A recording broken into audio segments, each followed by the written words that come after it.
নমস্কাৰ সকলোকে। আজি আহিছিলোঁ ডিব্ৰুগড় চাবুৱা, আৰু চাবুৱাতে আমি এটা কনষ্ট্ৰাকশ্যন কৰি আছোঁ। বৰ্তমান ফিনিচিঙৰ কাম হৈ আছে, মানে কনষ্ট্ৰাকশ্যনৰ কাম খতম হৈছে, আৰু অনাৰ বাইদেউ লগতে আছে আমাৰ স্মৃতিৰেখা ফুকন বাইদেউ। বাইদেউ কেনেকুৱা পাইছে ঘৰখন? ঘৰখন মোৰ এতিয়ালৈকে মনে ভবা নিচিনাই হৈছে। আৰু ৰং চং কৰি দিলেতো আৰু ধুনীয়া হ'ব, ভিতৰখিনি বস্তু ভৰাই দিলে। আৰু মোৰ মানে মই মনত যিটো ভাবি থাকোঁ তেনেকৈ হ'ব বুলি ভাবি আছোঁ। আচ্ছা, আপুনি বাকী মানুহক কি ক'ব? আমাৰ যিবোৰে কনষ্ট্ৰাকশ্যন কৰি আছে বা যিবোৰে আমাক কৰিম বুলি ভাবি আছে আমাক লগাই পেলাই, তেওঁলোকক কিবা ক'ব নেকি আপুনি? তেওঁলোকে কৰিব, মানে ইচ্ছা কৰিলে কৰিব, কিন্তু আপোনালোকে কৰিলে ঘৰটো নিখুঁতভাৱে হ'ব। আচ্ছা, তো বাইদেউ কোৱা মতে মানে নিজে কৰিলেও কৰিব পাৰে, কিন্তু আমি কৰিলে নিখুঁতভাৱে হ'ব বুলি কৈছে। আৰু বাকী কামত কিবা অসুবিধা পাইছে নেকি? তেনেকৈ একোতো অসুবিধা আপোনাৰ কিমান দিন হ'ল কামটো ষ্টাৰ্ট কৰা? আমি প্ৰায় ফেব্ৰুৱাৰীৰ পৰা ষ্টাৰ্ট কৰিছে। মানে বাইদেউৰ লগত ফেব্ৰুৱাৰীত আমাৰ এগ্ৰিমেণ্ট হৈছিলে, আৰু বৰ্তমান আমাৰ মোটামুটি ফিনিচিং হ'বই হৈছে। গোটেই ঘৰটো কিমানখিনি আগবাঢ়িল আপোনালোকক দেখাই দিম। আৰু ডিজাইনটো ভালে পাইছে, ডিজাইনটো বহুত ধুনীয়া পাইছে, মানে ওচৰৰ বহুত মানুহে মানুহে চাব আহিছে, আৰু এই ডিজাইনটোৰ কাৰণে বহুতে কৈছে আমিও বনাম বুলি, এনেকৈ কৈছে মানে। হয়, আৰু আপুনি কিবা ক'ব নেকি? মইতো বহুত ভাল পাইছোঁ, বিশেষত তোমালোক গোটেইখিনি যেতিয়া আহা আৰু বেছি ভাল লাগে। মানে কেলৈ ঘৰটো মই বাহিৰত যেতিয়া মানে আছিলোঁগৈ, মই কোম্পেনীত কাম কৰি আছিলোঁ, তেতিয়া প্ৰায় এনেকুৱা ডিজাইনৰ ঘৰবিলাক মই দেখি আহিছোঁ।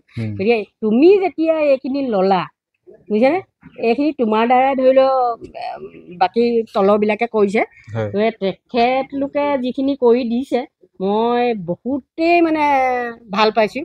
মানে ঘৰটো মোৰ ভণ্টিয়ে বনাইছে বুলি মই বহুত সুখী হৈছোঁ। লগতে তোমাক মই এতিয়া কি বুলি ক'ম, হ'লেও ভাইটি হিচাপে মানে তোমাক বহুত ধন্যবাদ দিছোঁ মই। আশা কৰিছোঁ। থেংক ইউ বাইদেউহঁতক যে আমাক সুবিধাটো দিয়াৰ কাৰণে, কামখিনি কৰিবৰ কাৰণে। আৰু গোটেই ঘৰটো 3750 বা 3760 মানৰ ভিতৰত গোটেই ঘৰটো আমি 100% ফিনিচিং কৰি দিম, মানে ইলেক্ট্ৰিকেল, প্লাম্বিং, চেনিটেৰী ফিটিংছকে আদি কৰি গোটেই বস্তুখিনি।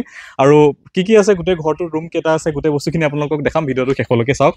এলিভেশ্যনটো অলপ এনেকুৱা ধৰণৰ হৈছে, কালাৰ কৰিবলৈ বৰ্তমান বাকী আছে। ইমানখিনি আপোনাৰ যিমানখিনিলৈকে হৈছে সেইখিনি দেখাই পাইছে আপোনালোকে। ভিতৰত কি আছে আপোনালোকক দেখাবলৈ চেষ্টা কৰিম।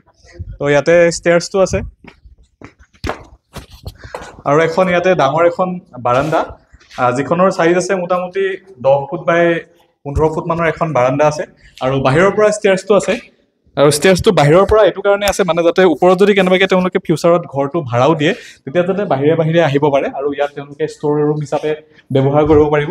ইয়াত এই ধৰণে বনাইছে, তো আপোনালোকে চালে গম পাব, ইয়াত সেইধৰণে বনাইছে গোটেই বস্তুবোৰ। আৰু ওপৰত আমি জিপছম বৰ্ডৰ ফল চিলিং লগাই আছোঁ, যিটো দেখা পাইছে আপোনালোকে ডিজাইনৰ কাম বৰ্তমান চলি আছে। আৰু ইলেক্ট্ৰিকেল হওক, প্লাম্বিং হওক, গোটেই বস্তুবোৰ কনচিল কৰা হৈছে। আৰু ইয়াতে যিবোৰ আমাৰ ৱায়াৰ লগোৱা যায়, এইবোৰ হেভেলছৰ লগোৱা গৈছে, যিবোৰ ফায়াৰ প্ৰুফ হয়, কনচিল কৰা গৈছে। আৰু এলুমিনিয়ামৰ উইণ্ডো, ইয়াত গ্ৰিল ব্যৱহাৰ হ'ব। আৰু ড'ৰ ফ্ৰেমবোৰ লাগিছে টাটা ষ্টীলৰ ড'ৰ চলিউশ্যনৰ পৰা অহা, ধুনীয়াকৈ লক চকবোৰ বনোৱা আছে। এইটো ফিটিং হোৱাৰ পিছত আকৌ এবাৰ ইয়াতে কালাৰ কৰিব লাগিব।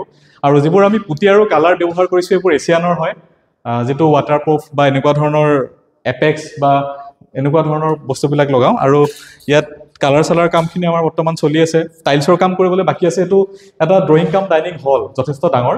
এইটো যদি চাব যায় আমাৰ মোটামুটি 20 ফুট বাই 22 ফুট মানৰ এটা হল, আৰু ইফালে কিটচেন কাম ডাইনিং এৰিয়া হ'ব এইখিনি জেগাত, যিটো ইয়াতে কিটচেন এটা হ'ব, যিটো আমি 10 বাই 8 মানৰ কিটচেন চাইজ ৰাখি পেলাই, মডুলাৰ কিটচেন হ'লে বহুত বেছি মানে ডাঙৰ কিটচেন দিব নালাগে, তো ইয়াত ডাইনিংটো বহিব, আৰু ইফালে হল। তো তেওঁলোকে যদি ইচ্ছা কৰে ইয়াতে এটা ডিজাইন বনাব পাৰে, যথেষ্ট স্পেচিয়াছ হয় গোটেই ঘৰটো।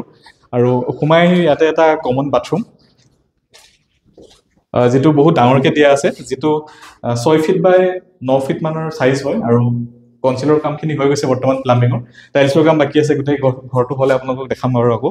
আৰু ইয়াত এইবোৰ ড'ৰ ফ্ৰেমবোৰ লাগি আছে, এই ধৰণে কব্জাবোৰ ইয়াত ডাইৰেক্ট ফিটিং আহে, বিৰাট ভাল কোৱালিটিৰ হয়। আৰু এইটো এটা বেডৰুম হয়, যিটো বেডৰুমৰ চাইজ আছে আমাৰ 14 ফিট বাই 17 ফিট মান হ'ব, যথেষ্ট ডাঙৰ বেডৰুম। আৰু ওপৰত ফল চিলিঙৰ ডিজাইন কৰা হৈ গৈছে। আৰু 3 টেগৰ ইয়াতে উইণ্ডো ফ্ৰেম, এলুমিনিয়ামৰ এইবোৰ ব্যৱহাৰ কৰা হৈছে। 3 টেগৰ হয়। ইয়াতে গ্ৰিল লাগিবলৈ বাকী আছে এতিয়া। আৰু ইফালে যদি আহে, ইয়াত আৰু এটা বেডৰুম আছে, যিটো বেডৰুমৰ চাইজ আছে আমাৰ 18 ফিট বাই 15 ফিট মান, মাষ্টাৰ বেডৰুম হয় এইটো। চ' ইয়াত এইফালে এটা এটাচ বাথৰুম আছে, যিটো বাথৰুমৰ চাইজ আছে আমাৰ 7 ফিট বাই 6 ফিট। তো এইটো এটা বাথৰুম। আৰু এটা বেডৰুম আছে। গোটেই ঘৰটো 3 BHK হয়, এটা হল, ড্ৰয়িং কাম ডাইনিং, আৰু কিটচেন লগতে আছে। এইটো এটা বেডৰুম, এইটো এটা মাষ্টাৰ বেডৰুম হয়। চ' এইটো চাইজ আছে আমাৰ মোটামুটি 20 ফিট বাই 14 ফিট মানৰ, যথেষ্ট ডাঙৰ বেডৰুম।